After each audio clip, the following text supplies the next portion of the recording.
CNE news में आप सभी का स्वागत है और अब लेते हैं खबर विशेष की ये खबर। निष्पक्ष और निर्भीक पत्रकारिता के लिए आप सभी सहयोग करें। The Chandigarh state cooperative bank limited के 12 डायरेक्टरों का चुनाव आज संपन्न हो गया। फिलहाल CNE न्यूज के पास अपुष्ट सूचना के अनुसार जुझार सिंह, कमल शर्मा, मल्लू राणा, भूपेंद्र बढ़ेड़ी, हरदीप सिंह, सोनू सरपंच, गुरप्रीत, गुरबचन बतौर डायरेक्टर के रूप में चुनाव जीत चुके हैं, जो कोऑपरेटिव सोसाइटीज की ओर से हैं। वहीं शेयर होल्डर के 3 डायरेक्टरों की वोटों की गिनती चल रही है। यह समाचार टेलीकास्ट करने से कुछ देर पहले की सूचना है। यहाँ यह भी बता दें कि कोऑपरेटिव सोसाइटीज के सदस्यों में से 9 डायरेक्टर चुने जाएंगे, जिनमें करीब 3900 यानी 3900 वोटर हैं। वहीं शेयर होल्डर के 3 डायरेक्टर के 3 पदों पर भी चुनाव हो चुका है, जिनमें करीब 135 वोटर हैं। इसी को लेकर हमने बात की भाजपा नेता व इस चुनाव के मतदाता रामवीर भट्टी से, तो उन्होंने तकनीकी जानकारी देते हुए जो कहा उसे सुनने और समझने की कोशिश जरूर करें। यहाँ यह भी बताना जरूरी है, यदि जनप्रतिनिधि और प्रशासन का रवैया ऐसा ही रहा तो the Chandigarh state cooperative bank limited का भट्ठा बैठना तय है, क्योंकि डायरेक्टरों का चुनाव 12 साल बाद हो रहा है, जबकि हर 3 साल के बाद यह चुनाव होना अनिवार्य माना जाता है। अब सुनते हैं रामवीर भट्टी को। हमारी बात हो रही है भाजपा के नेता रामवीर भट्टी से। भट्टी जी, इस चुनाव को समझाने की कोशिश करें, क्योंकि विधानसभा, लोकसभा और भी तरह के चुनाव लोग समझते हैं, लेकिन इस चुनाव को समझने में थोड़ी दिक्कत है, हमें भी दिक्कत है। चलो नमस्कार। ऐसा है, ये चंडीगढ़ स्टेट कोऑपरेटिव बैंक है। इसके अंदर 3900 वोटर हैं शेयर होल्डर के, और जिसमें है लगभग 3900 में 1000 के लगभग ऐसे लोग हैं जिनकी डेथ हुई है। और ये आज 1287 के आसपास वोट पोल हुए। 12 लोग यहाँ पर चुने जाने थे। 2 अलग अलग यहाँ पर कैटेगरी हैं। एक है शेयर होल्डर, जिन लोगों ने शेयर इस बैंक का खरीदा है, उन आदमी ने 3 लोगों का चुनाव करना था। तो 3 लोगों का जिन चुनाव करना था उसमें 5 कैंडिडेट थे। और जो यहाँ पर कोऑपरेटिव सोसाइटियाँ हैं, हाउस बिल्डिंग सोसाइटियाँ हैं, और जिन्होंने इस बैंक से शेयर खरीदा है उनका, तो वो यहाँ के वोटर हैं। तो वो लगभग 118-20 सोसाइटियाँ थी। उन लोगों ने 9 डायरेक्टर का चुनाव करना, और ये चुनाव काफ़ी सालों के बाद चुनाव हो रहा। बड़ा उत्साह चंडीगढ़ के जो ग्रामीण हैं उनके अंदर इस बैंक चुनाव को लेकर करके बहुत उत्साह था। इसका कारण ये था कि चंडीगढ़ के जो अपने गांव हैं, इनके अंदर पंचायती राज तो ख़त्म कर दिया। ना पंच है, ना सरपंच है, ना ब्लॉक समिति है, ना जिला परिषद है। तो लोग खाली थे। यही चुनाव है अब जो गांव से, जो पृष्ठभूमि से जुड़ा एक चुनाव है यहाँ पर। तो इस करके बहुत उत्साह था। मैं तो कहता हूँ कि सबको बधाई है। जिन लोगों ने पार्टिसिपेट किया उनको भी बधाई, और जिन लोगों ने चुनाव लड़ा उनको भी बधाई।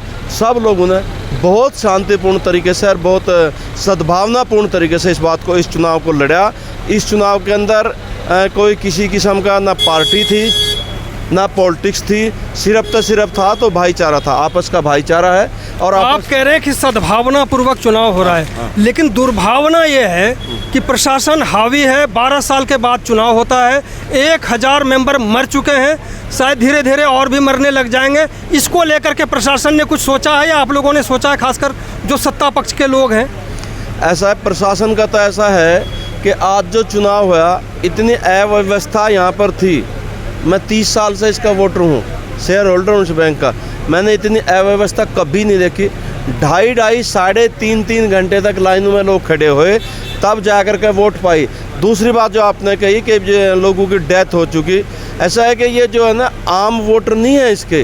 भाई जो आप वोटर है उसकी जब मौत हो जाती, मौत हो जाने के बाद उसका वोट ख़त्म हो जाता है। ये आम वोटर नहीं है, शेयर होल्डर हैं। शेयर खरीदा जाता है या शेयर ट्रांसफ़र होता है। जैसे मैं हूँ यहाँ का शेयर होल्डर हूँ, मुझे साथ ही लिखवाना पड़ता है, भाई मेरा नॉमिनी ये है, मेरे बाद में तो ये आदमी मेरा बेटा, पत्नी, भाई, भतीजा, मतलब ABCD कोई भी हो, तो इसमें ऐसा सिस्टम है कि ये वोटें कटती नहीं इसमें कभी, ये शेयर खरीदे होते हैं। 1 नंबर वोट का जो है, 1 नंबर वोट फम्मन सिंह। यानी जो 1000 मेंबर मर चुके हैं, क्या उसके बदले में वोटर आए उनके घरों से? नहीं, उनके घरों से कोई वोट, जब नॉमिनी उन्होंने बना दिया होगा या बनाया होगा, तो ऐसे में उनके घरों से तो आना चाहिए। ऐसा उनके घरों से आते भी क्यों? उनको जिसकी डेथ हुई है उनको उसका डेथ सर्टिफिकेट लेकर करके, अगर डेथ सर्टिफिकेट लेकर करके, एक एप्लीकेशन लेकर करके, और जो अभी जैसा बोर्ड ऑफ डायरेक्टर का चुनाव हो रहा, जिस टाइम बोर्ड ऑफ डायरेक्टर का चुनाव हो जाता है उनके पास आना पड़ता है जी, ऐसे फलाना सिंह हमारे पिताजी थे, या हमारी माता थी, या बहन थी। ये टेक्निकल बात है, लेकिन 10 साल से भाजपा की सरकार थी, 12 साल क्यों लग गए चुनाव में? मतलब क्या भाजपा कांग्रेस कहाँ से आ गई इसमें? ये तो चुनाव भाईचारा का चुनाव, मुझे क्यों पता आप लोगों से मैंने सुना हुआ है कि भाजपा बहुत अच्छा काम कर रही है, किरण खेर ने भी बहुत काम किया है, नहीं किया है तो बताओ आप ये बताओ, किरण खेर जी कहाँ से आ गई आज? 10 साल का चुनाव है, ये बैंक का चुनाव है, इसमें ग्रामीणों ने किरण खेर को वोट नहीं दिया। ध्यान है, पिछली बार जो किरण खेर 19 के चुनाव में जीती थी, गांव के सिर से ही जीती थी। 100 कुछ बूथ थे, 12-14 बूथ थे, जिसमें से 98 बूथ पर किरण खेर जीती थी। इसके बाद भी 12 साल लग गए इस चुनाव में। भाई साहब क्यों उलझा रहे मुझे आप मधुकर जी? इसमें वो अलग चीज़ है, ये अलग चीज़ है। देखो आपको भी पता है मधुकर जी, चंडीगढ़ के अंदर अफसरशाही हावी है। अफसरशाही बिल्कुल नहीं चाहती कि जो जनता के चुने नुमाइंदे हैं, चाहे कांग्रेस की सरकार आए, सरकार भाजपा की आए, चाहे कोई भी आए, ये चाहते हैं। हमने देखा कि जितने भी MP, मैं बता रहा आपको मधुकर जी, चंडीगढ़ मार्केट कमेटी है, 18 में वहाँ पर समाप्त हो गया, पंचायती राज खत्म हो गया, वहाँ कोई पंच नहीं रहे, सरपंच नहीं रहे, वोटर नहीं रहे, 9 लोग वहाँ जीत कर आते थे। आज उन 9 लोगों के जो वोटर थे वो खत्म हो गए, वहाँ एडमिनिस्ट्रेटर चला रहा, यहाँ एडमिनिस्ट्रेटर चला रहा था, 103 नंबर दुकान है कोऑपरेटिव की, वो दुकान वो एडमिनिस्ट्रेटर वहाँ चला रहा था। अब चुनाव वहाँ पर जो यहाँ के अफसर हैं, अफसर नहीं चाहते कि जो जनता के चुने नुमाइंदे हैं उन लोगों को सत्ता में उनकी भागीदारी हो।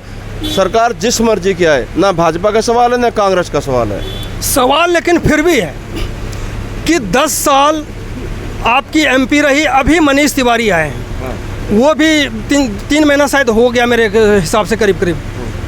तो जब हम चुनाव में आते हैं, आपने जैसे कहा प्रशासन सुनता नहीं, ये किरण खेर ने भी कहा था, लेकिन ये 10 साल में उन्होंने रिजाइन देने की बात कभी नहीं की। जब हमारा सुनता ही नहीं तो रिजाइन दे दो। अब मनीष तिवारी है, इन्होंने भी शायद एक अखबार को कहा था कि प्रशासन सुनता नहीं, क्या उनसे त्यागपत्र मांगेंगे इस बात पे? ऐसा है, मनीष तिवारी जी अभी 3 महीने पहले जीत कर का है। आपने मनीष जी का नाम ले दिया, किरण जी का नाम ले दिया, उससे पहले जो 15 साल लगातार यहाँ के सांसद रहे, पवन कुमार बंसल पहले रहे, तो पवन बंसल जी का आपने नाम लिया। उनका मैं भी वही बात कह रहा, नेता भी वही बात कहते हैं, वो सही है जो भी कह रहे हैं ना भाई साहब। तो पवन बंसल से रिजाइन तो आप मांग नहीं सकते।